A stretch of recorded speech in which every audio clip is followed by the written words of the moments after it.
think it's really hard as a producer, if you're passionate about what you're making and you're making all these beautiful products, actually getting them onto shelves. And there's a lot of obstacles in the way, especially when it comes down to food, because you need to have food safety certificates and a license to sell food, get the labelling right. And so we kind of like to signpost people to get the training that they need so that they can grow their businesses. Don't lose enthusiasm and passion for what you're doing. Don't worry too much about what everybody else is doing, because you'll get bogged down.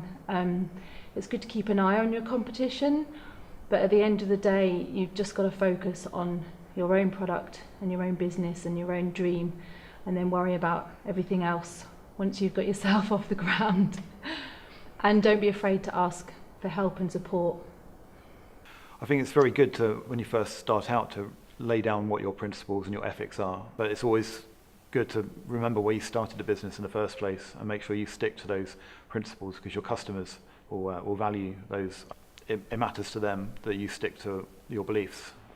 I think when I first started the business, I had it in my head that in order to get ahead, I had to just work harder and harder than anyone else, and I just never gave myself time off. I was working pretty much every hour of the day, and I just crashed, basically. Since then, I've made sure I get days off, at least one or two a week, and I think my kind of outlook and the way I deal with problems and my decision-making processes have just improved dramatically.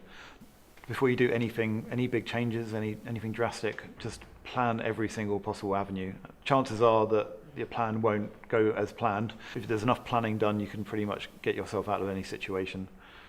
I think it's really important to consider what's out in the market already and how their product is different, or if it has a USP. I also think how they approach the retailer and get that initial offer in, so whether it's a sit down, a tasting, an email is really crucial, and that they address the right person. Do this at a time when they are ready, so the product's available, they can go to market if need be, and that they are set up with everything needed to supply a retail operation. And then if there's any other difficulties, to sort of persuade the supplier, using sale or return is really good, because you can just sort of offer the product and say, be it in 21, 30 days, if these haven't sold, I'll take them back off your hands. It becomes really hard for the buyer to sort of find a way out of giving it a shot. So I think the things we look for in a producer to come along to one of our events, firstly, quality.